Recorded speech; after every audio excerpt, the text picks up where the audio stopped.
Shalom, selamat pagi Bapak Ibu dan Saudara sekalian yang mengikuti ibadah online maupun yang berada di tempat ini. Pada pagi hari ini mari sama-sama menyenangkan hati Tuhan dengan mendengarkan dan melakukan setiap firman-Nya. Kita akan menyanyikan pujian Menyenangkan-Mu.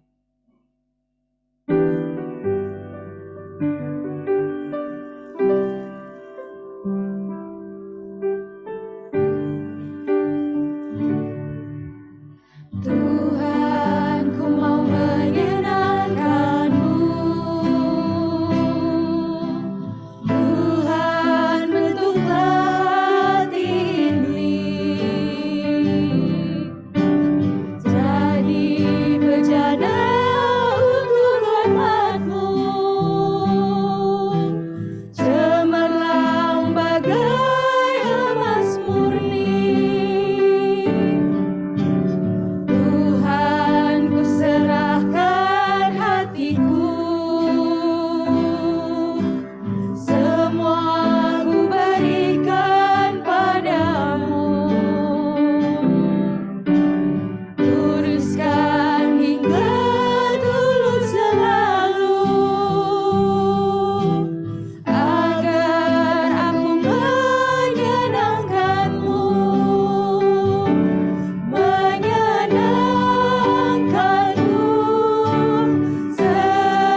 mulai dari awal ya. Menyenangkan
Khotbah dan salam akan disampaikan oleh Saudara Nicholas Evan Setiawan.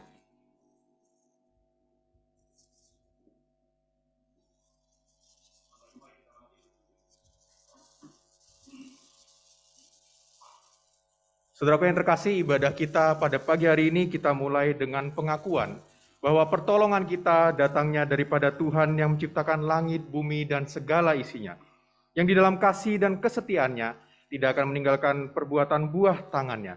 Kiranya anugerah dan sejahtera dari Allah Bapa, Putra, dan Roh Kudus turun ke atas kita semua.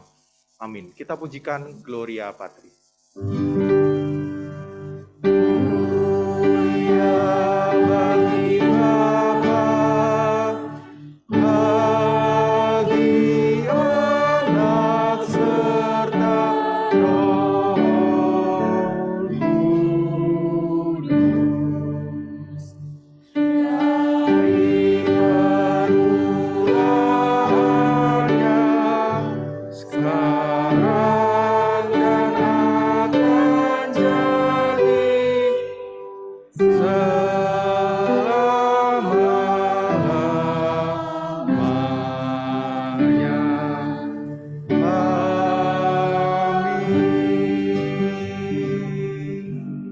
Nats pengantar kita pada pagi hari ini diambil dari surat Kolose pasal yang keempat, ayatnya yang kelima sampai yang keenam. Demikianlah firman Tuhan.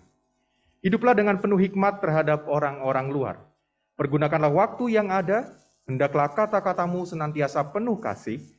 Jangan hambar sehingga kamu tahu bagaimana kamu harus memberi jawab kepada setiap orang.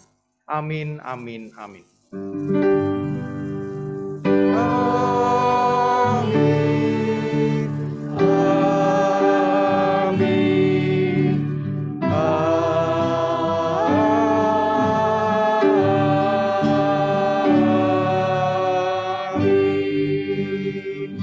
Bapak Ibu silakan duduk kembali. Kita akan bersama-sama berdoa bagi anak-anak sekolah minggu yang akan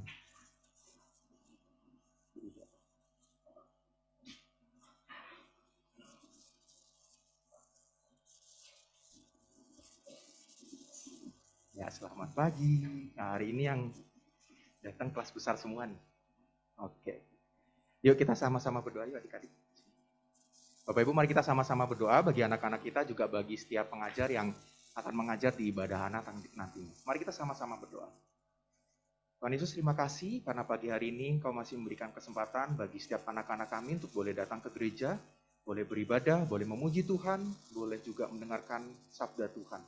Tuhan, kami mau menyerahkan setiap anak-anak kami ini, agar kiranya melalui setiap pujian maupun firman Tuhan yang mereka dengarkan, mereka boleh semakin mengenal dan mengasihi Tuhan.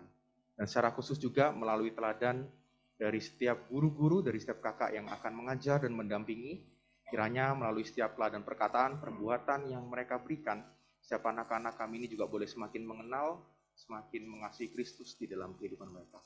Terima kasih ya Bapak. Hanya di dalam nama Tuhan Yesus kami sudah berdoa. Amin.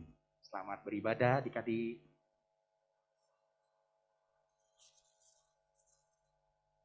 Halo, Oma Opat, Cici Koko, Tante Om. Mulai minggu depan kami akan mulai mencari dana untuk panti asuhan nanti Natal. Mohon bantuannya ya. Terima kasih.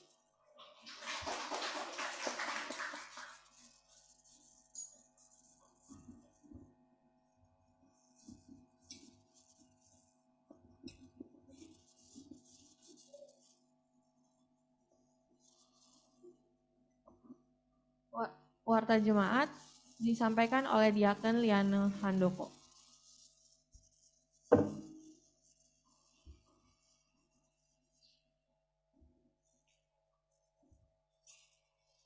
Selamat pagi Bapak Ibu Saudara-saudari yang dikasih Tuhan. Saya akan membacakan warta dalam minggu ini.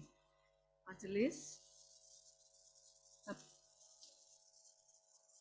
selamat ulang tahun kepada jemaat yang berulang tahun pada minggu ini, yaitu Ibu Brenda Novita Kencana tanggal 14 November, Saudara Jason Abednego tanggal 15 November, Saudara Nicholas Evan Setiawan STH tanggal 16 November, Ibu Novita Telman dan Ibu Deborah Joyce Noviana H tanggal 19 November. Tuhan memberkati.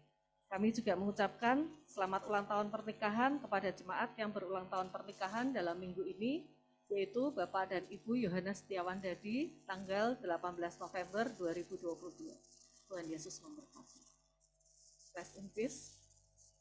Telah berpulang ke rumah Bapak di surga, Bapak Indro Hartono. Ini ayah dari Ibu Laniwati dan Penatua Priscilla Sugiyarti pada hari Minggu tanggal 6 November 2022 dan telah dimakamkan pada hari Rabu 9 November di pemakaman Arimatea Jepara, Jawa Tengah. Kiranya Tuhan memberikan penghiburan dan penguatan kepada segenap keluarga yang ditinggalkan. Ya, ini warta Panitia Natal 2022 dan Tahun Baru 2023.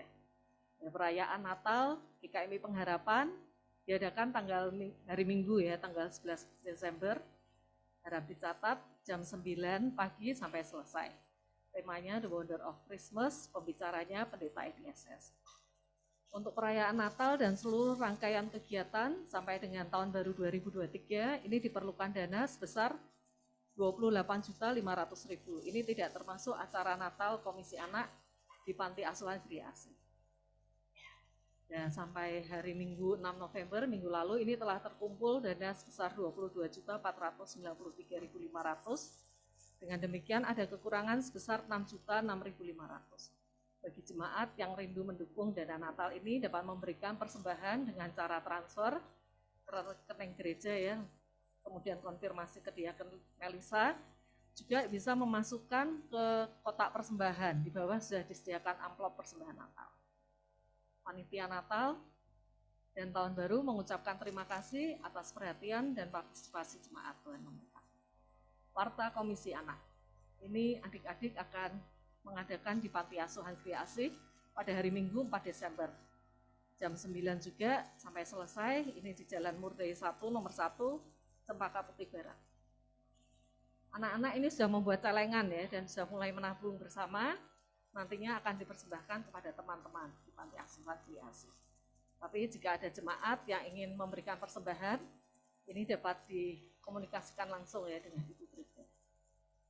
Mohon doa dan dukungan jemaat agar anak-anak sekolah minggu ini dapat menjadi berkat dan terberkati dengan acara Natal tersebut. Selanjutnya warta akan ditayangkan melalui video.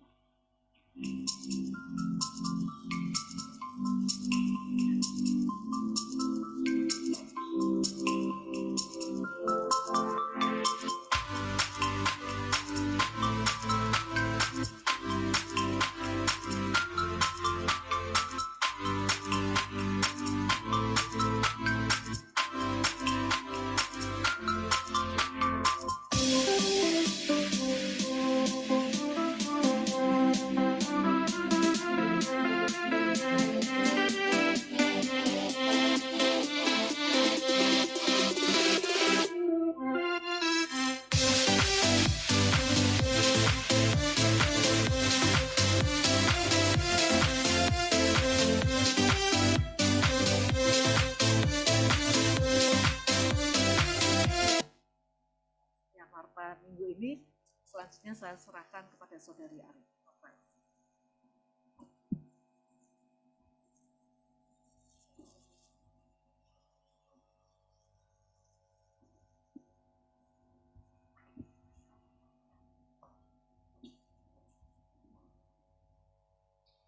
Sebelum kita melaksanakan doa syafaat yang akan dipimpin oleh Pak Theo, mari kita sama-sama menyanyikan pujian Banyakkan Kasihku dari PPR 1 nomor 56.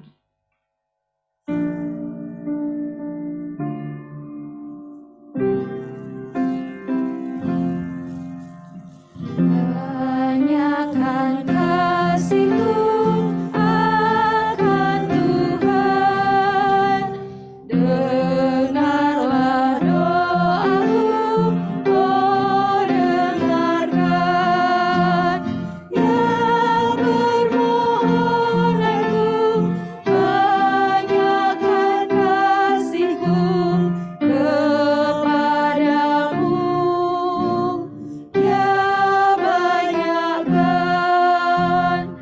Dahulu dunia ku rindukan, kini sandaranku hanya Tuhan. Ya keinginanku, banyakkan kasih-Ku kepadamu, ya banyakkan.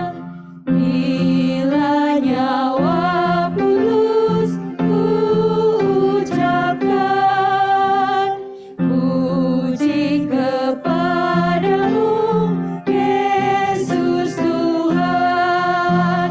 Tetaplah doaku, banyakkan kasih-Ku kepadamu, ya banyakkan.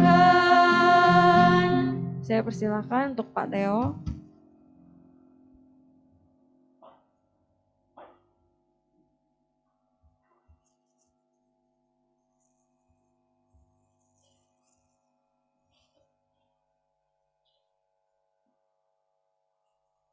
Sidang Jemaat, mari kita berdoa.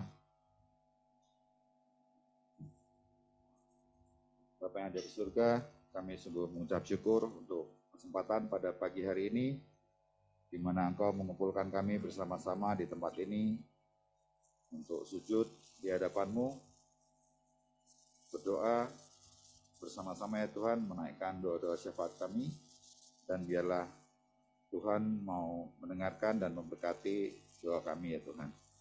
Kami mengucap syukur untuk kesempatan bisa memuliakan Tuhan melalui kebaktian bersama pada pagi ini, memuji dan memuliakan Engkau. Ampuni segala dosa dan kesalahan kami, kuduskan kami supaya kami layak datang ke hadirat-Mu ya Tuhan. Bapak, kami juga ingin berdoa untuk umat kami di tempat ini, khususnya untuk keluarga dari Ibu Laniwati dan keluarga dari Penatua Priscilla yang sedang mengalami kedukaan karena ditinggal oleh almarhum Pak Indro Hartono. Biarlah Tuhan sendiri yang memberikan kekuatan, memberikan penghiburan kepada keluarga besar ini, dan biarlah nama Tuhan dimuliakan melalui apa yang mereka sedang hadapi sekarang ya Tuhan. Kami juga ingat untuk jemaat-jemaat lain di komunitas kami ya Tuhan yang sedang lemah tubuh. Kami ingin berdoa untuk Pak Kasyanto, Ibu Toya, Pak Sukisno, Pak Indarto, Ibu Manurung, Ibu Suraji, juga Pak Hendratmo, dan Ibu Enita, serta Oma Dani. Biarlah Tuhan yang akan menjamah, menyembuhkan semua kesehatan dan juga perawatan yang sedang mereka alami. Kami juga ingat untuk PP yang sedang positif COVID, biarlah Tuhan juga yang akan menyembuhkan dia. Kami mengucap syukur untuk Nia, untuk progres pemulihannya dari COVID. Kami juga berdoa untuk Tiffany yang juga masih sakit, biarlah Tuhan sendiri yang akan menjamah dan memberikan kesembuhan bagi saudara-saudara kami tersebut ya Tuhan.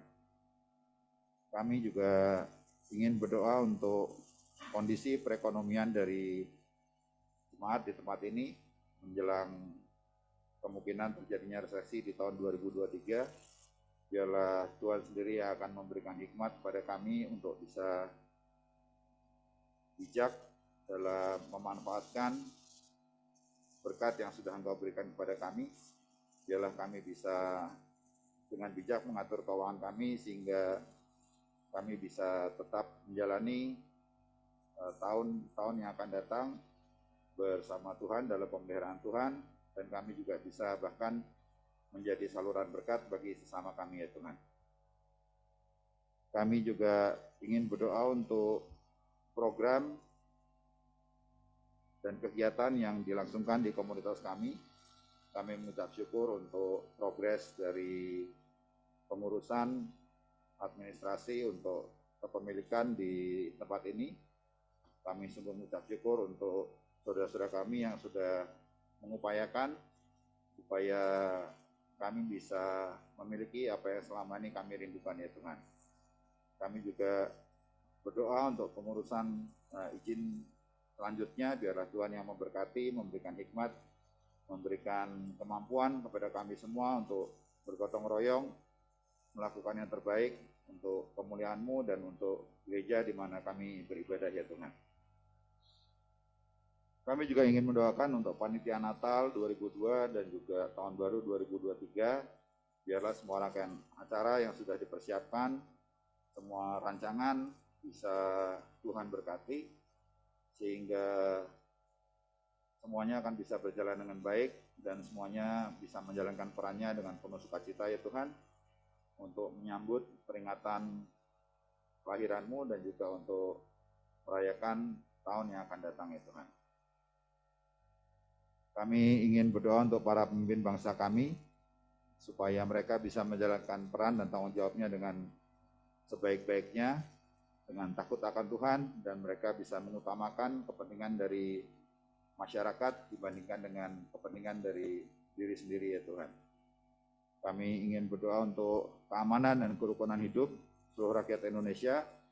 Biarlah kami juga bisa berperan serta untuk meningkatkan perdamaian ya Tuhan, kerukunan antar umat beragama, juga bagaimana kami bisa bekerja sama sebagai suatu bangsa sehingga kami bisa menjaga persatuan dan kesatuan di NKRI yang kami cintai ya Tuhan.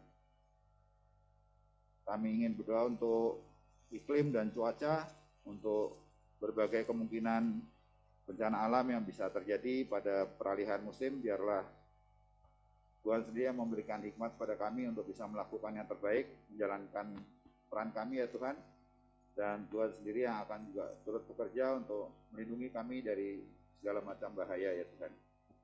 Kami ingin berdoa untuk program pemerintah untuk rencana pemindahan ibu kota ke Nusantara di Kalimantan. Biarlah program ini bisa berjalan dengan baik sambil mempersiapkan masa depan bagi bangsa kami ya Tuhan, sehingga tingkat kepadatan di Pulau Jawa juga bisa dikurangi, sekaligus melakukan pemerataan kesejahteraan di tanah air ya Tuhan. Kami juga ingin berdoa untuk infrastruktur serta pembangunan yang dilakukan di berbagai daerah. Biarlah semuanya ini Tuhan berkati, Tuhan berikan pemimpin yang bijak, yang bisa mengutamakan kepentingan rakyat, kepentingan masyarakat, dan biarlah kami sebagai masyarakat bisa bahu-membahu, dan biarlah anak-anak-Mu juga bisa menjadi teladan dalam melakukan yang terbaik bagi bangsa dan negara kami ya Tuhan. Terima kasih untuk semua yang sudah Engkau berikan kepada kami. Biarlah kami bersama-sama juga akan mengakhiri doa syafaat kami dengan doa yang sudah Engkau ajarkan.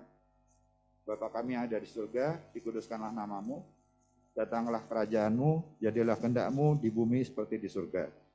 Berikanlah kami pada hari ini makanan kami yang secukupnya, dan ampunilah kami akan kesalahan kami, seperti kami juga mengampuni yang bersalah kepada kami. Dan janganlah bawa kami ke dalam pencobaan, tapi lepaskanlah kami daripada yang jahat. Karena Engkaulah yang punya kerajaan, dan kuasa, dan kemuliaan, sampai selama-lamanya. Amin.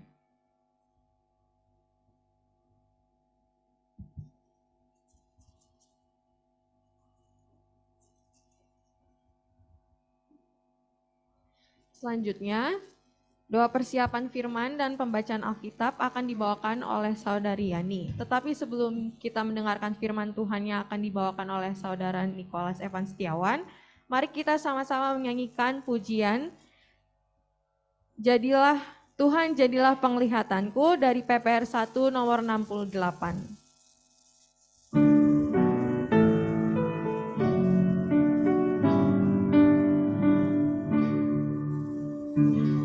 Tuhan jadilah penglihatanku, hanya Engkau saja yang berarti.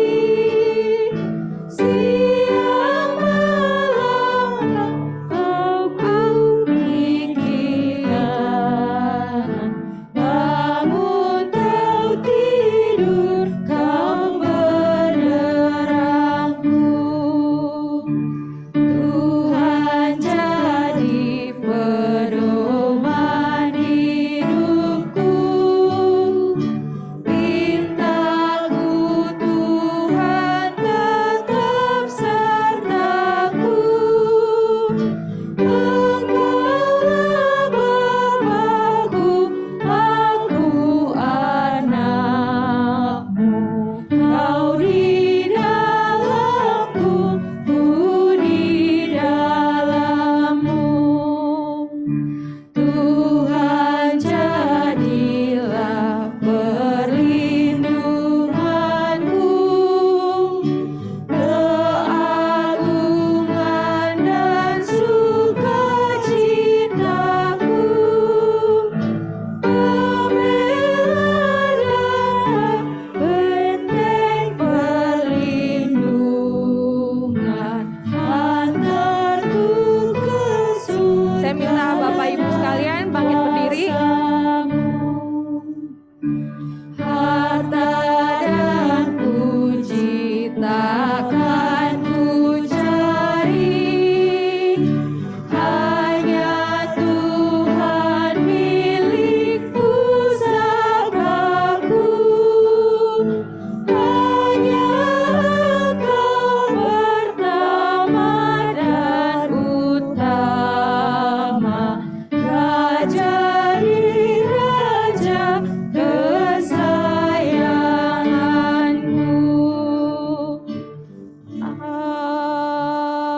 Amin. Saya persilakan untuk Saudara Yani.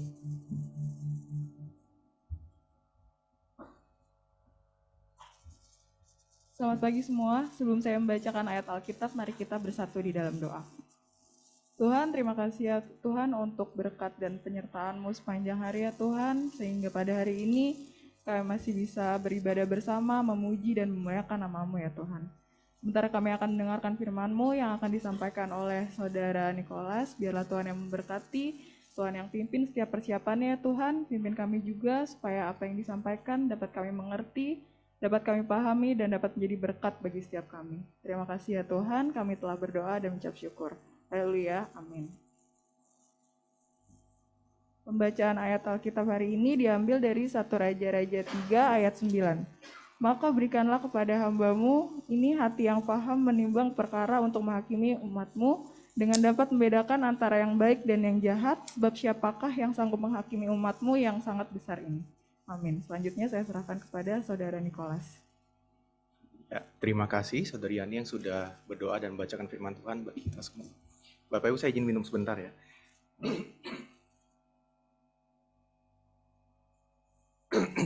Ya, silakan duduk Bapak Ibu. Hari ini kita akan sama-sama merenungkan tentang sebuah tema, yaitu tajam membedakan. Atau kalau dalam bahasa Inggrisnya, discernment ya Bapak Ibu. Jadi kalau sederhananya sebenarnya kita mau belajar sama-sama tentang hikmat Bapak Ibu. Sadar atau enggak Bapak Ibu, kalau dari tadi sebetulnya setelah lagu terakhir, kan kita disuruh berdiri tuh. Ada nggak yang mikir kenapa kok nggak disuruh duduk tadi sama WL-nya? Ya. Ya, saya minta maaf dulu Bapak Ibu, karena tadi saya memang minta tolong ke WL-nya, jadi memang saya yang mengkondisikan supaya Bapak Ibu tetap berdiri. Kenapa Bapak Ibu Saudara? Karena saya mau mengajak kita untuk apa ya? Menyadari bahwa sebenarnya dalam hidup kita tuh selalu ada yang namanya pilihan. Di dalam hidup kita, setiap hari-hari yang kita lalui, setiap jam yang kita lalui, setiap detik demi detik yang kita jalani, itu kita selalu diperhadapkan dengan pilihan Bapak Ibu Saudara. Contohnya tadi, sama WL-nya, misalnya ini, kalau tadi kan memang saya kondisikan ya Bapak Ibu ya, tapi kalau ada di lain kesempatan mungkin ada yang pemimpin pujiannya lupa untuk mempersilahkan duduk, nanti sampai khotbah berdiri terus. Untung pengkhotbahnya ingat Bapak Ibu Saudara, kalau pengkhotbahnya lupa berdiri terus sampai khotbah setengah jam, 1 jam nggak duduk-duduk itu gimana, capek ya Bapak Ibu pasti ya. Dan seringkali di dalam pikiran kita, yang namanya memilih sesuatu itu terkadang nggak semudah, nggak sesimpel yang kita bicarakan. Nah contohnya tadi, kalau Bapak Ibu mau duduk gak enak karena yang lain pada berdiri semua. Tapi kalau berdiri terus capek kan Bapak Ibu Saudara. Nah itulah sebetulnya di dalam kehidupan kita menggambarkan bahwa selalu ada yang namanya pilihan. Kita harus diperhadapkan untuk memilih sesuatu. Dan seringkali yang namanya memilih itu tidak semudah kelihatannya. Karena itulah kita perlu yang namanya hikmat Bapak Ibu Saudara. Dan terlebih kalau kita lihat dalam beberapa tahun belakangan ini, sebetulnya pandemi itu juga sudah mengubah gaya hidup kita Bapak Ibu Saudara. Yang paling gampang dalam kita beribadah, yang awalnya kita dulu ibadahnya langsung ke gereja seperti ini, setelah itu harus pindah beribadah dari rumah. Awalnya pakai Zoom, terus mulai upgrade lagi, mulai pelan-pelan hybrid, terus sekarang udah sepenuhnya bisa onsite, meskipun ada beberapa yang masih beribadah dari rumah. Dan ini juga menjadi satu hal yang harus kita pilih. Apakah kita mau ibadah di gereja, atau kita mau beribadah dari rumah. Nah kalau kita ibadah dari rumah, mungkin ada positifnya, mungkin ada enaknya. Kita bisa lebih menikmati bersama keluarga, kita bisa mungkin lebih nyaman, lebih santai Bapak Ibu Saudara. Tapi bagi beberapa orang ini juga berbahaya Bapak Ibu Saudara. Kenapa? Karena ini Bapak Ibu turu, ngantuk biasanya kalau dari rumah ya. Biasa kalau misalnya ada yang dari rumah nontonnya di TV, di sofa tiduran gitu kan ya. Enak tuh dengerin khotbah, Pak Edi khotbah, saya khotbah, Koyo khotbah. Sambil buka Alkitab lama-lama, iya selir-selir, ya, tiba-tiba udah merem aja Bapak Ibu Saudara. Pas amin baru bangun gitu. Entah kenapa itu ajaibnya begitu Bapak Ibu Saudara. Pas kata-kata amin atau misalnya poin yang terakhir langsung bangun tuh Bapak Ibu Saudara biasanya. Nah Bapak Ibu Saudara, karena itulah di dalam hidup kita, apalagi setelah masa pandemi ini, kita benar-benar perlu yang namanya hikmat dalam kehidupan kita. Karena itu tadi, kita selalu diperhadapkan dengan pilihan-pilihan yang kalau kita salah pilih, itu berbahaya Bapak Ibu Saudara. Karena bisa dibilang, apa yang kita pilih untuk lakukan itu menentukan arah hidup kita seperti apa Bapak Ibu Saudara. Dan orang-orang yang berhikmat, mereka akan mampu menjalani kehidupannya dengan baik. Bahkan mereka akan dapat merespon segala hal yang terjadi, bahkan di dalam keadaan yang buruk sekalipun, mereka akan dapat meresponsnya dengan baik Bapak Ibu Saudara. Karena itulah kita hari ini akan sama-sama merenungkan, akan sama-sama belajar tentang pentingnya hikmat kebijaksanaan dalam kehidupan kita. Nah Bapak Ibu Saudara, di dalam Alkitab, di dalam firman Tuhan yang sering kita baca ini, ada seorang tokoh yang sangat terkenal dengan hikmat kebijaksanaannya. Dan tadi kita sudah baca di 1 Raja-Raja 3 ayat 9. Siapa dia Bapak Ibu? Dia adalah Raja Salomo. Bahkan Bapak Ibu Saudara, di dalam Alkitab, kalau kita baca lebih lanjut beberapa pasal berikutnya, hikmat kebijaksanaan Salomo ini sangat terkenal sampai ada seorang ratu, namanya Ratu dari negeri Seba. Dia rela menjelajahi sekitar 1.900-an lebih kilometer, karena mendengar rumor akan kebijaksanaan dan hikmat dari Raja Salomo tadi, Bapak Ibu Saudara. Nah, tapi apa yang dimaksud hikmat tadi? Apa sih yang Alkitab maksudkan, firman Tuhan maksudkan dengan hikmat? Nah, di ayat yang kita baca tadi, 1 Raja-Raja 3 ayat 9, firman Tuhan mengatakan demikian. Ketika Tuhan menanyai Raja Salomo, ini kayak kalau kita lihat di iklan-iklan tuh mungkin biasa kayak, beri satu permintaan gitu ya Bapak Ibu ya. Tapi Tuhan tanya, kamu mau apa Salomo? Dan Salomo menjawab begini Bapak Ibu Saudara. Berikanlah kepada hambamu ini hati yang faham menimbang perkara, untuk menghakimi umatmu dengan dapat membedakan antara yang baik dan yang jahat, sebab siapakah yang sanggup menghakimi umatmu yang sangat besar ini. Nah di dalam bagian yang kita baca tadi, hikmat itu digambarkan. Salah satu karakter hikmat adalah paham menimbang perkara. Sesuai dengan tema yang kita akan sama-sama renungkan, yaitu tajam membedakan, Bapak Ibu Saudara. Membedakan antara yang baik dan yang jahat. Tapi apakah sekedar hanya sampai situ saja? Nanti kita akan sama-sama mempelajarinya Bapak Ibu Saudara. Dan salah satu contoh akan kebijaksanaan, akan hikmat yang dimiliki Salomo, itu dicatat dalam 1 Raja-Raja pasal 3, ayat 16 sampai ayat 18. 1 Raja-Raja pasal 3, ayat 16 sampai 18. Kalau Bapak Ibu yang buka Alkitab boleh dilihat. 1 Raja-Raja pasal 3, ayat 16 sampai 18. Itu bercerita tentang apa sih Bapak Ibu? Nah di Alkitab kita dicatat satu kisah ini Bapak Ibu. Satu kisah yang sangat terkenal. Boleh slide yang selanjutnya. Kalau dari gambar ini mungkin Bapak Ibu tahu ya, ini kisah tentang apa? Jadi kisah di mana ada 2 orang perempuan sundal, 2 orang ibu yang memperebutkan anaknya. Karena salah satu ibu itu anaknya meninggal. Dan dia sebenarnya pengen merebut anak orang lain. Nah Salomo yang pada waktu itu nggak tahu kondisinya seperti apa-apa, dapat merespon dengan luar biasa. Bahkan kalau orang zaman sekarang lihat ini satu hikmat, satu kebijaksanaan yang luar biasa. Karena ini benar-benar di luar nalar Bapak Ibu Saudara. Kalau orang tanya ke raja biasanya, kalau orang mikir raja berhikmat tuh pasti kan menjawabnya dengan, wih kita mikirnya tuh kayak, wih keren gitu. Ini jawabnya apa? Ya udah itu pisah aja. Bayinya dipotong jadi 2. Kalau Bapak Ibu jadi ibu-ibu yang ada pada waktu itu kira-kira kaget nggak? Kaget ya ibu-ibu ya. Tapi ternyata apa yang dikatakan Salomo ini, respon yang diberikan Salomo ini dapat menunjukkan ibu yang asli yang mana Bapak Ibu Saudara. Dan ini menjadi satu hal yang wah, orang-orang pada waktu itu sangat-sangat heran, sangat-sangat takjub dengan hikmat, dengan kebijaksanaan yang Salomo miliki Bapak Ibu Saudara. Dan dari satu peristiwa ini, satu kejadian ini, kita bisa melihat bahwa nah yang namanya orang berhikmat itu bisa mengambil tindakan yang tepat dan dilakukan dengan cara yang tepat pula. Mungkin bagi orang-orang yang melihat ini, wih ini di luar nalar. Ini nggak masuk akal, tapi bisa tepat, bisa pas gitu Bapak Ibu Saudara. Dan selain itu Raja Salomo juga menunjukkan bahwa seorang yang berhikmat itu tidak hanya mempunyai pengertian saja, tidak hanya mempunyai pengertian semata, tetapi dia juga dapat menerapkan hikmat yang ia miliki secara fungsional di dalam kehidupannya. Nah kita lihat di dalam bagian yang mencatat tentang kedatangan Ratu Sheba Bapak Ibu Saudara. Nah di pasal yang ke-10, kita akan lompat beberapa pasal, di pasal yang ke-10, ayat yang ke-4 sampai yang ke-8. Ini dicatat ketika Ratu Negeri Sheba datang. Dan dia melihat istana Salomo. Dia melihat bagaimana Salomo memperkerjakan staf-stafnya, memperkerjakan pegawai-pegawainya. Dan dikatakan dalam firman Tuhan bahwa ketika Ratu Negeri Sheba melihat segala hikmat Salomo dan rumah yang telah didirikannya, makanan di mejanya, cara duduk pegawai-pegawainya, cara pelayan-pelayannya melayani dan berpakaian, minumannya, dan korban bakaran yang biasa dipersembahkannya di rumah Tuhan, maka tercenganglah ratu itu. Dan ia berkata kepada raja, dalam hal hikmat dan kemakmuran, engkau melebihi kabar yang kudengar. Berbahagialah para istrimu, berbahagialah para pegawaimu ini yang selalu melayani engkau dan menyaksikan hikmatmu. Ini sangat luar biasa Bapak Ibu Saudara. Jadi kalau kita perhatikan di kata-kata yang di garis bawah itu sangat detail dicatat oleh Alkitab. Dan ketika Alkitab mencatat secara detail itu ada maksud tertentu biasanya Bapak Ibu Saudara. Dikatakan bahwa apa tadi? Dari makanan, minuman, bahkan cara berpakaian pun Ratu Negeri Sheba tuh bisa tercengang Bapak Ibu Saudara. Dia nih ratu loh Bapak Ibu, bukan orang biasa yang lagi berkunjung, lagi wisata di sana gitu. Enggak Bapak Ibu Saudara. Jadi Ratu Negeri Sheba ini memang datang untuk belajar. Dan harapannya dia juga pasti menginginkan mempunyai hikmat dan kebijaksanaan sama seperti Salomo.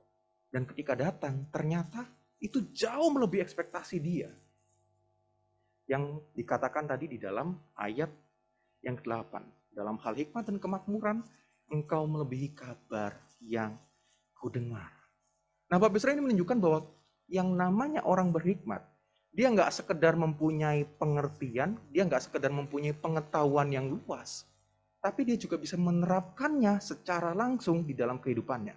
Jadi nggak sekedar pintar secara kognisi, tetapi secara praktik pun dia dapat melakukannya dan bahkan mengimplementasikannya atau menerapkannya di dalam setiap hal yang ia lakukan. Dan bahkan waktu saya baca, saya herannya adalah respon dari Ratu Negeri Sheba tuh dia mengatakan, berbahagialah para istrimu, berbahagialah para pegawaimu. Berarti kita bisa melihat bahwa Raja Salomo dengan hikmat dan kebijaksanaan yang ia miliki, ia bisa memperlakukan istri-istrinya dan bahkan para pegawainya dengan baik. Nah, Bapak Ibu Saudara, senada dengan hal ini, seorang profesor teologi yang namanya Sinclair Ferguson, dia juga mengatakan dalam artikelnya demikian, Bapak Ibu Saudara. Dia mengatakan tentang orang berhikmat tuh yang seperti ini. Slide yang selanjutnya. Jadi begini dia mengatakan, orang yang berhikmat itu dapat dengan tajam membedakan. Bukan sekedar yang benar dari yang salah saja. Tetapi juga yang paling utama, yang paling esensial atau yang paling penting, yang bersifat kekal. Dan bahkan dapat memilih yang terbaik dari pilihan-pilihan baik yang ada. Jadi Bapak Ibu perhatikan kata-kata yang diwarna kuning itu. Jadi orang yang berhikmat itu nggak sekedar bisa membedakan antara yang benar dan yang salah saja, Bapak Ibu Saudara. Tapi dia juga bisa dengan tajam membedakan mana yang paling utama yang harus ia pilih, mana yang paling penting, yang paling esensial yang harus ia kerjakan, mana yang bersifat kekal, mana yang hanya bersifat fana atau sementara, dan bahkan dia dapat memilih pilihan yang terbaik di antara pilihan-pilihan yang baik yang lain, Bapak Ibu Saudara. Nah, Bapak Ibu Saudara, seringkali kita itu bertanya, atau yang sering saya dengarkan adalah, seringkali jemaat-jemaat itu bertanya begini, Bapak Ibu Saudara. Ketika dia punya permasalahan nih Bapak Ibu, dia tanya sama tuannya begini, "Duh Pak Pendeta, saya tuh lagi dilema nih.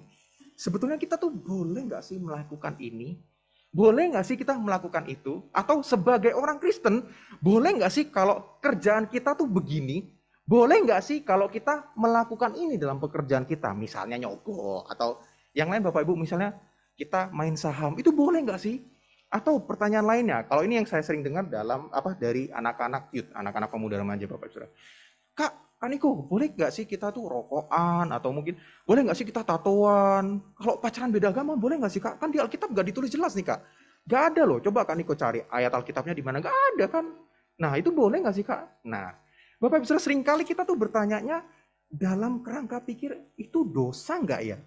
Itu benar nggak ya? Itu boleh atau enggak dilakukan? Nah Bapak Saudara, sadar nggak sadar, kita seringkali bertanya atau meminta nasihat dengan kacamata pandang bahwa yang penting nggak dosa, yang penting itu baik, dan yang penting itu beretika atau bermoral. Jadi seringkali ketika kita mempertanyakan sesuatu, atau ketika kita meminta nasihat, bahkan ketika kita membaca Alkitab pun, kita melihatnya dari sudut pandang apa Bapak Ibu Saudara? Hanya sekedar itu dosa atau enggak, itu benar atau enggak, itu baik atau enggak, atau itu beretika, itu bermoral atau enggak. Padahal Bapak Ibu Saudara, yang namanya hikmat itu enggak sama dengan etika moral. Jadi kita harus ingat, etika moral itu tidak sama dengan hikmat kebijaksanaan Bapak Ibu Saudara. Saya kasih contoh singkat Bapak Ibu Saudara. Kalau kita lihat misalnya nih, di depan rumah kita ada satu anak yang sering datang ke rumah, "Om, Tante, minta uang Om," atau "Om, Tante lapar nih, minta uang," padahal badannya gede kayak saya gitu Bapak Ibu. "Om, Tante minta uang." Nah kalau kita lihat, biasanya respon yang sering kita lakukan apa? Ya kasih uang atau kasih makanan gitu ya Bapak Ibu Saudara.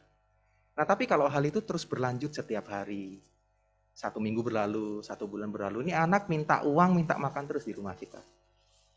Yang kita lakukan kalau misalnya kita kasih uang, kita kasih makan, baik nggak Bapak Ibu Saudara? Baik ya? Bermoral nggak Bapak Ibu? Bermoral, bahkan itu satu hal yang mulia karena kita membantu orang. Tapi itu berhikmat nggak Bapak Ibu? Belum tentu loh. Kalau orang-orang yang berhikmat, orang-orang yang bijaksana, ini menurut saya pribadi, orang-orang yang berhikmat, orang-orang yang bijaksana, dia nggak akan sekedar memberi uang atau memberi makan saja. Tapi ketika ia melihat seorang anak ini, ia akan mungkin cari tahu, kamu kenapa kok nggak sekolah? Kenapa kok harus cari uang dengan minta-minta atau harus cari makan dengan minta-minta? Dan kalau kita memang mampu untuk membantu dia, bukankah lebih baik kita dengan cara membantu menyekolahkannya, atau mungkin kalau dia sudah cukup umur dan dia sudah lulus sekolah, kita memberi modal untuk dia bekerja, Bapak Ibu. Nah karena itulah Bapak Ibu, etika moral itu nggak sama dengan hikmat kebijaksanaan. Ingat kata-kata yang tadi ya Bapak Ibu, orang yang berhikmat itu dapat dengan tajam membedakan. Bukan sekedar benar dan salah, tetapi yang paling utama, paling esensial, dan bahkan dapat memilih yang terbaik di antara pilihan-pilihan baik yang lainnya Bapak Ibu. Nah Bapak Ibu, kita sama-sama belajar bahwa yang namanya hikmat itu lebih dari sekadar pengetahuan. Hikmat itu lebih dari sekedar teologi atau pengetahuan akan Tuhan yang kita miliki. Hikmat itu lebih dari segala visi yang kita miliki. Hikmat itu lebih dari nilai etika moral yang ada. Hikmat itu lebih dari kepintaran, kebaikan, keluhuran, dan segala hal baik lainnya, Bapak Saudara. Yang namanya hikmat itu jauh lebih dalam dan sebetulnya jauh lebih kompleks daripada hal-hal itu, Bapak Saudara. Dan itulah sebabnya kita harus sangat-sangat penting, sangat-sangat penting bagi kita untuk bisa belajar dan mengerti tentang hikmat Tuhan ini. Pertanyaannya, cara mendapatkan hikmat itu seperti apa, Bapak Ibu? Kita tadi sudah belajar, oh iya orang berhikmat itu harusnya seperti ini. Oh Salomo itu raja yang berhikmat seperti itu. Nah pertanyaannya bagaimana cara kita mendapatkan hikmat tersebut? Nah Bapak Ibu Saudara, pengetahuan itu dapat kita pelajari. Pengalaman bisa kita cari Bapak Ibu Saudara. Tapi yang namanya hikmat, yang namanya kebijaksanaan itu hanya bisa kita dapatkan dari Sang Ilahi. Kita nggak bisa dapat hikmat cuma dengan cara membeli. Atau kita belajar mati-matian dan akhirnya kita bisa mendapatkan hikmat. Belum tentu bisa mendapatkan Bapak Ibu Saudara. Karena cara mendapatkan hikmat yang paling utama adalah dengan memintanya kepada Tuhan. Nah Bapak Ibu Saudara, di dalam 1 Raja-Raja 4 ayat 29 sampai 30. Firman Tuhan mencatat ketika Salomo meminta demikian dan Allah menghendakinya. Allah mengabulkan permintaan Salomo itu. Firman Tuhan mencatat dan Allah memberikan kepada Salomo hikmat dan pengertian yang amat besar. Nah Bapak Ibu Saudara, di bagian yang lain dalam firman Tuhan, dalam perjanjian lama khususnya dalam kitab Amsal, yaitu Amsal 2 ayat yang ke-6. Firman Tuhan juga mencatat, karena Tuhanlah yang memberikan hikmat, dari mulutnya datang pengetahuan dan kepandaian. Karena itulah Bapak Ibu Saudara, cara agar kita bisa mendapatkan hikmat, satu-satunya cara adalah dengan memintanya kepada Tuhan. Nah mungkin jadi satu pertanyaan lagi buat kita. Terus apakah kita cukup meminta aja? Habis kita meminta, kita doa tiap hari, minta hikmat sama Tuhan, terus kita diem-diem, leye-leye, celingak-celinguk, plonga-plongo begitu Bapak Ibu? Apakah demikian? Enggak Bapak Ibu Saudara. Nah Bapak Ibu Saudara, di Alkitab juga mencatat, kita memang tidak sempat membaca kitab 1 Raja-Raja secara keseluruhan ya Bapak Ibu, tapi saya mau mengutip atau mengambil satu bagan, satu ilustrasi dari sebuah channel di YouTube yang namanya Bible Project. Nah ini sangat membantu kita sebetulnya. Jadi kalau di dalam Alkitab, kalau kita lihat secara garis besarnya Bapak Ibu, di ayat 1 dan 1 sampai 11, pasal 1 sampai 11 kitab 1 Raja-Raja itu mencatat tentang pemerintahan Salomo. Nah di pasal 3 dan 4 yang tadi kita baca secara singkat, itu dicatat tentang Salomo yang meminta hikmat. Dan Tuhan memberikan hikmat kepada Salomo. Lalu di ayat yang ke-5 sampai yang ke-8, firman Tuhan mencatat bahwa bukan hanya Salomo diberikan hikmat, diberikan kekayaan, diberikan pengetahuan yang luar biasa, tapi Salomo juga diberikan kesempatan untuk bisa membangun bait suci. Tapi Bapak Ibu Saudara, di tengah pemerintahan atau di tangan pemerintahan raja yang paling berhikmat ini, kenyataannya di bagian yang berikutnya, di pasal yang ke-12 sampai 16 kita melihat apa Bapak Ibu Saudara? Satu keadaan yang ironis. Di tangan seorang raja yang paling berhikmat di Israel ini, Israel malah terpecah menjadi dua kerajaan.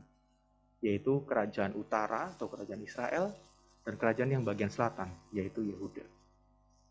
Ini satu hal yang sangat ironis sebetulnya Bapak Ibu Saudara. Karena yang namanya orang berhikmat, tadi kita bisa belajar bahwa yang namanya orang berhikmat, ia akan dapat dengan tajam membedakan. Bukan sekedar yang benar atau salah. Dan harusnya di dalam pemerintahannya akan dapat memerintah dengan baik, Bapak Saudara.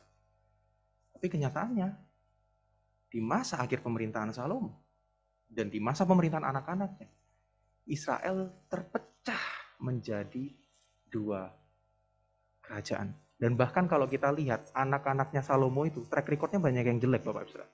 Jadi kalau kita logika sebenarnya, berarti Salomo parentingnya jelek kemungkinan besar Bapak Ibu Saudara.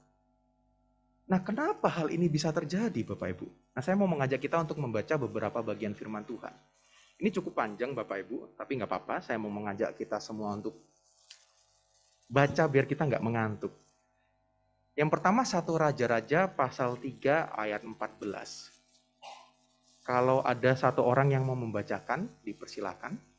Boleh langsung membacakannya saja.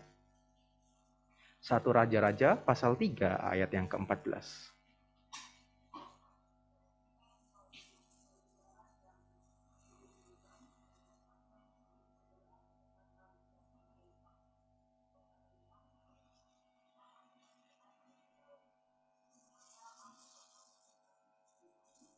Oke, baik. Terima kasih Bu Rini. Saya akan bacakan yang pasal 9 ayat yang ke-6 sampai ayat yang ke-9 secara singkat Bapak Ibu bisa menyimak.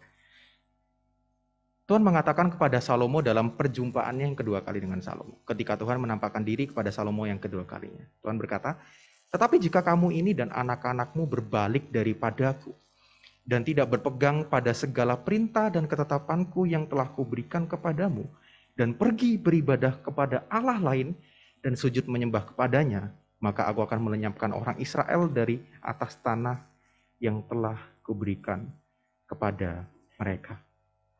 Di ayat 9, maka orang akan berkata, sebab mereka meninggalkan Tuhan Allah mereka yang membawa nenek moyang mereka keluar dari tanah Mesir, sebab mereka berpegang kepada Allah lain dan sujud menyembah kepadanya. Boleh minta satu orang lagi untuk bacakan 1 Raja-Raja 11 ayat 9 sampai yang ke-10.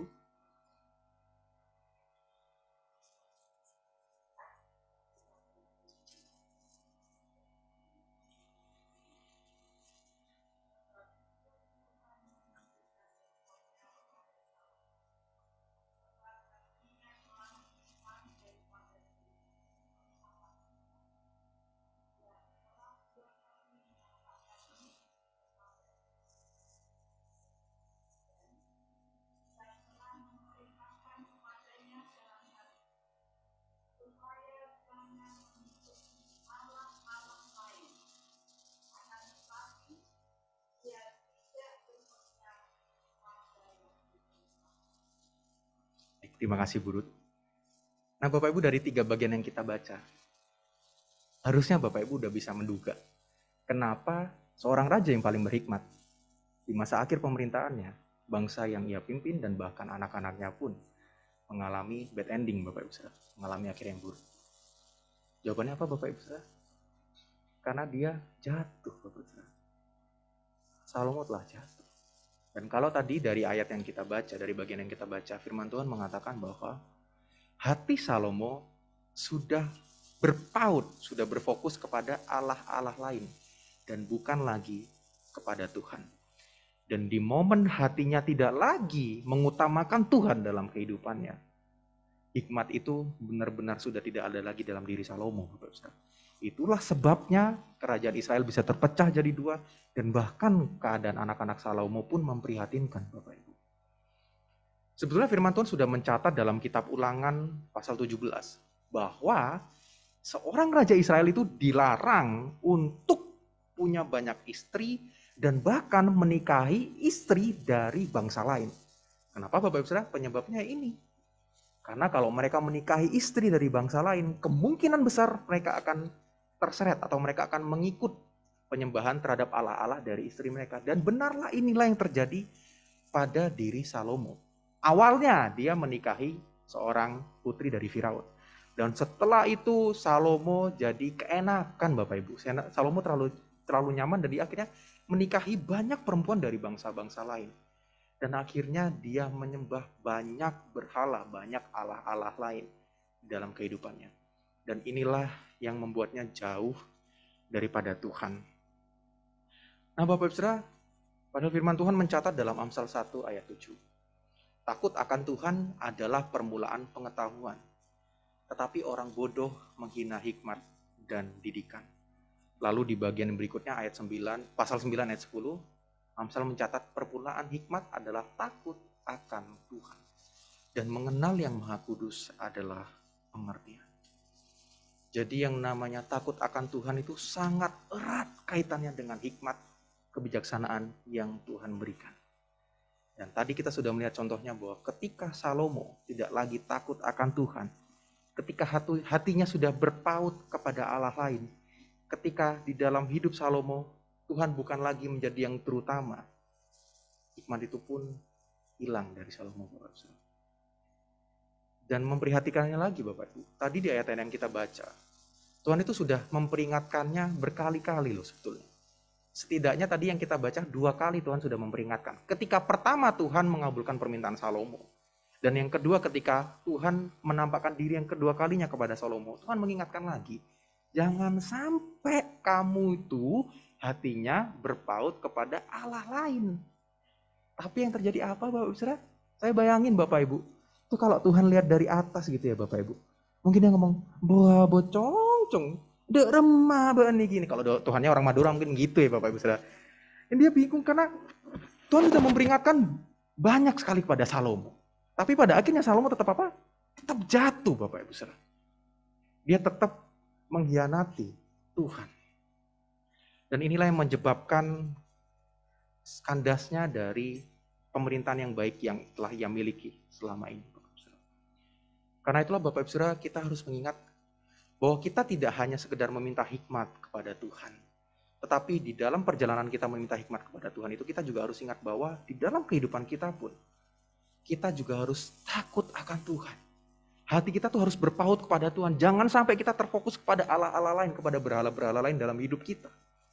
Karena ketika kita meminta hikmat kepada Tuhan, tapi hati kita nggak fokus kepada Tuhan, itu sama aja Bapak Ibu. Kata pengkhotbah sia-sia, percuma, nggak ada artinya. Nah Bapak Saudara, kita sudah belajar hikmat itu seperti apa. Dan tadi saya mengatakan setelah kita meminta kepada Tuhan, setelah kita tahu bahwa oh iya, ketika kita meminta hikmat kepada Tuhan, kita juga harus ingat bahwa kita harus takut akan Tuhan. Tapi apakah berhenti di sana Bapak Ibu? Apakah kita tidak bisa melakukan hal yang lainnya supaya kita bisa memiliki hikmat dan kita bisa dengan tajam membedakan setiap hal yang terjadi dalam kehidupan kita. Nah Bapak Saudara, ketika saya mempersiapkan khotbah hari ini, saya mendengar sebuah khotbah dari seorang hamba Tuhan namanya Michael Christian, seorang pastor di Surabaya. Dan dia membahas satu bagian yang menurut saya menarik dan saya ingin mengajak kita juga untuk merenungkan bersama-sama. Bapak Ibu boleh setuju atau tidak, karena ini memang di Alkitab tidak dinyatakan secara jelas. Tapi saya mau mengajak kita untuk sama-sama merenungkannya. Jadi Bapak Ibu di Alkitab, hikmat itu dicatat salah satunya dalam Amsal 8 ayat 12 sampai 31. Dan kalau Bapak Ibu baca dalam Amsal 8 ayat 12 sampai 31, ini apa ya? Merupakan satu personifikasi dari hikmat. Karena di zaman Perjanjian Lama, ketika orang membicarakan hikmat, kebijaksanaan itu satu hal yang abstrak, satu hal yang tidak bisa didefinisikan.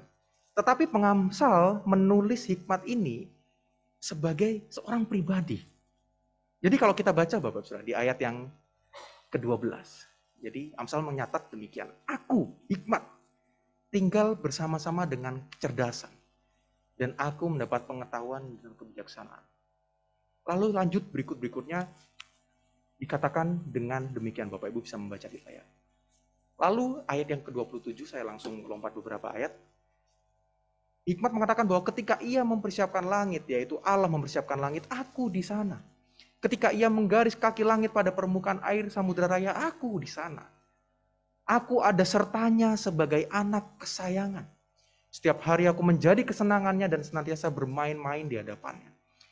Aku bermain-main di atas muka buminya dan anak-anak manusia menjadi kesenanganku. Nah Bapak Ibu, ketika kita membaca beberapa ayat ini, membaca bagian ini, saya sendiri ketika membaca, saya teringat satu bagian firman Tuhan di Perjanjian Baru Bapak Ibu Saudara. Tepatnya di kitab Yohanes pasal 1 ayat yang ke-1 sampai yang ke-4. Mungkin Bapak Ibu udah tahu ya, Yohanes pasal 1 ayat 1 sampai yang ke-4. Slide yang selanjutnya. Yohanes 1 ayat 1 sampai 4, firman Tuhan mencatat demikian. Pada mulanya adalah firman. Firman itu bersama-sama dengan Allah dan firman itu adalah Allah. Ia pada mulanya bersama-sama dengan Allah, segala sesuatu dijadikan oleh Dia dan tanpa Dia tidak ada sesuatu pun yang telah jadi dari segala yang telah dijadikan. Dalam Dia ada hidup, dan hidup itu adalah terang manusia. Kalau kita memperhatikan dengan cermat, ada beberapa kemiripan.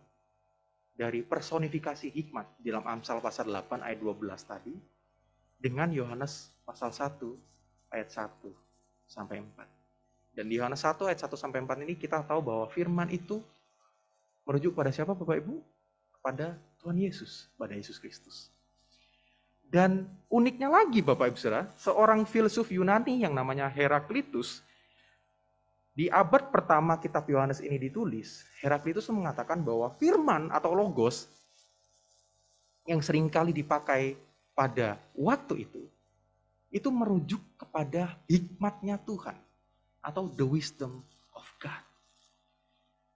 Nah, saya mau mengajak hari ini kita sama-sama merenungkan bagaimana jika atau bagaimana kalau ternyata hikmat yang kita cari-cari selama ini itu bukan sekedar teori, bukan sekedar aturan, ataupun pola yang harus dipelajari, melainkan seorang pribadi yang kita bisa kenal. Dan pribadi siapa itu Bapak Ibu? Di dalam diri Yesus Kristus Bapak Ibu. Bapak Ibu boleh setuju, boleh tidak dengan perenungan kita ini, tapi saya mau mengajak kita sama-sama untuk memikirkan, merenungkannya. Karena Bapak Ibu Saudara, di dalam Kolose 2 ayat 3, firman Tuhan juga mencatat, sebab di dalam Dialah, di dalam Yesuslah tersembunyi segala harta, hikmat, dan pengetahuan. Karena itu Bapak Ibu Saudara, selain kita meminta hikmat kepada Tuhan, hal yang lain yang harus kita lakukan agar kita bisa memiliki hikmat kebijaksanaan itu adalah dengan cara mempererat relasi kita dengan Kristus, Bapak Ibu. Karena kita akan dapat mengerti seperti apa Allah itu, bagaimana pola pikir Tuhan, dan apa kehendaknya dalam setiap kehidupan manusia, itu ketika kita melihat diri Kristus, Sang Allah yang berinkarnasi itu. Karena itu Bapak Saudara, maukah kita bukan hanya sekedar meminta hikmat kepada Tuhan, tapi kita juga boleh terus mempererat relasi kita dengan Kristus. Agar di dalam kehidupan kita, kita tidak hanya sekedar memilih antara yang baik atau yang benar, yang baik atau yang salah, ini dosa atau enggak. Tapi mari kita melihat dengan kacamata bahwa apakah ini mempermuliakan Tuhan atau tidak. Apakah ini yang terbaik yang bisa kulakukan untuk Tuhan. Nah Bapak Ibu Saudara, ketika saya mempersiapkan khotbah ini, ada satu lagu yang terus terngiang dalam pikiran saya, Bapak Ibu. Ini satu lagu yang sepertinya saya dulu pernah nyanyikan di khotbah, yaitu nyanyian Kidung Baru yang nomor 199, judulnya Sudahkah yang terbaik kuberikan.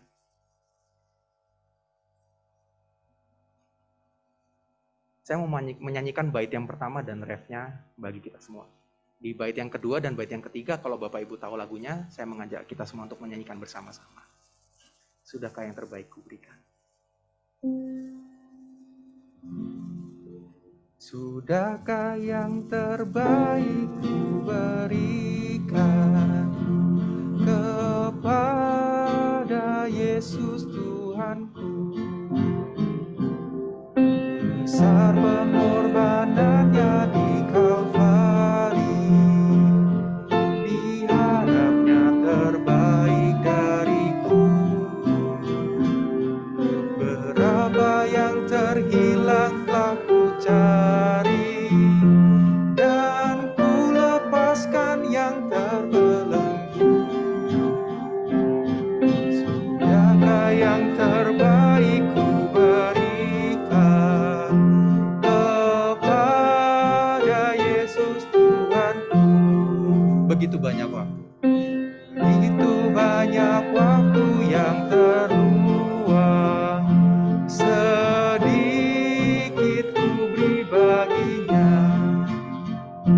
Sebab kurang kasihku pada Yesus, mungkinkah hancur pula hatinya. Berapa yang terhilang telah ku cari, dan ku lepas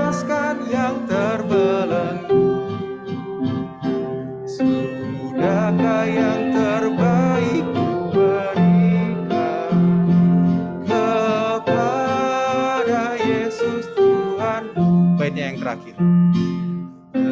Telah ku perhatikan bersama, atau ku biarkan tegar, patut mengantarnya pada Kristus, dan kasih harus ku sebar. Berapa yang terhilang telah ku cari, dan ku lepaskan yang terbelenggu. Sudahkah yang terbaik ku berikan kepada Yesus Tuhanku. Terima kasih Bapak. Saudaraku, Kristus, Sang Hikmat Allah itu diberikan kepada kita. Bukan hanya agar Dia dapat menebus kita dari kuasa maut dan dosa, tetapi agar kebenaran, agar hikmat dari Tuhan itu juga diberikan kepada kita. Masakah kita tega? Masih menjalani hidup kita dengan hanya memikirkan itu dosa atau enggak, itu benar atau enggak, itu nyaman atau tidak buat kita? Bukankah kita harusnya memikirkan apakah hidupku sudah memuliakan Tuhan? Apakah aku sudah memberikan yang terbaik bagi Dia? Mari kita berdoa Bapak Ibu Saudara.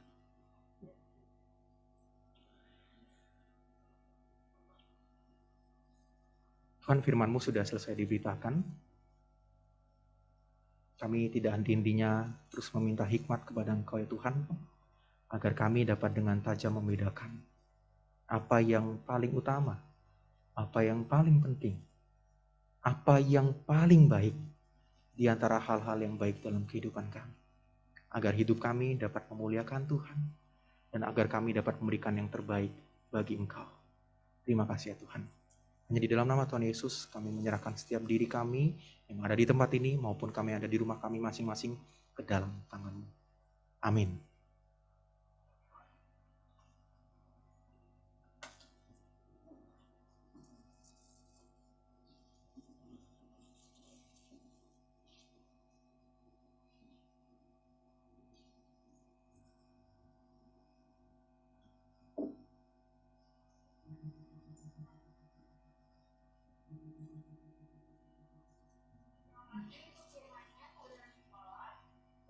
Firman yang kita dengar bukan hanya kita dengarkan, tetapi juga kita melakukannya dalam kehidupan kita sehari-hari. Sebelum menutup penjumpaan kita hari ini, mari kita sama-sama menyanyikan pujian Iman Itulah Kemenangan dari PPR 1 nomor 76.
Komitmen kemuridan, pengakuan iman rasuli, dan doa berkat akan disampaikan oleh Evangelis Yonatan Setiawan.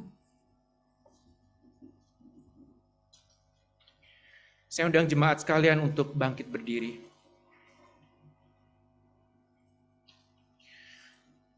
Sebagai jemaat Menonet, marilah kita mengikrarkan komitmen pemuritan kita.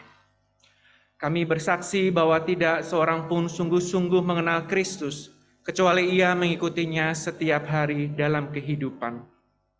Dan sebagai bagian dari gereja yang marilah bersama-sama dengan gereja di sepanjang segala abad dan tempat, kita mengikrarkan pengakuan iman rasuli.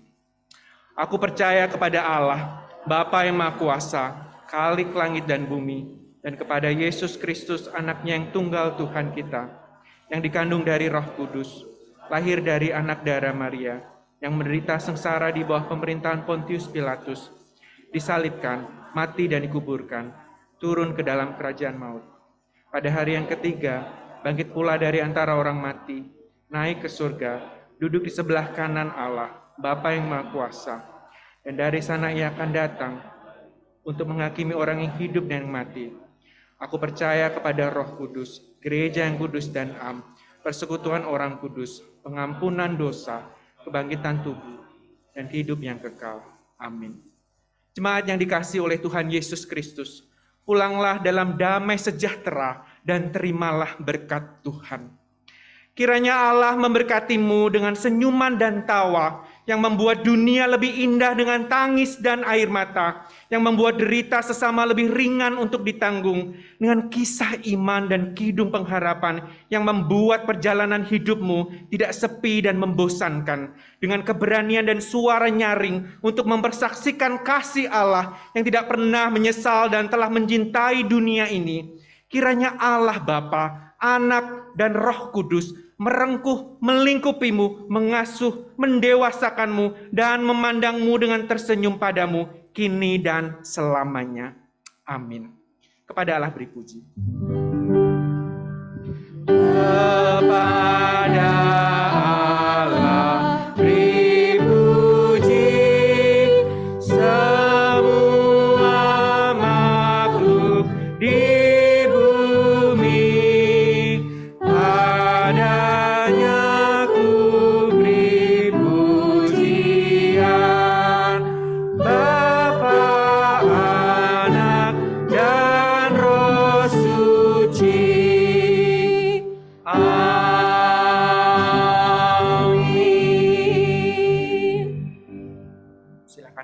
dan selamat bersaat teduh.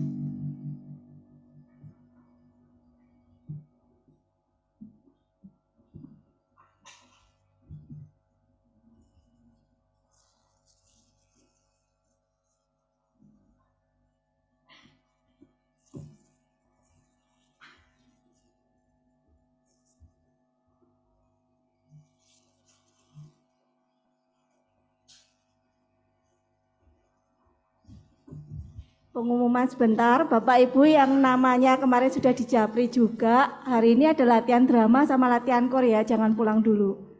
Terima kasih.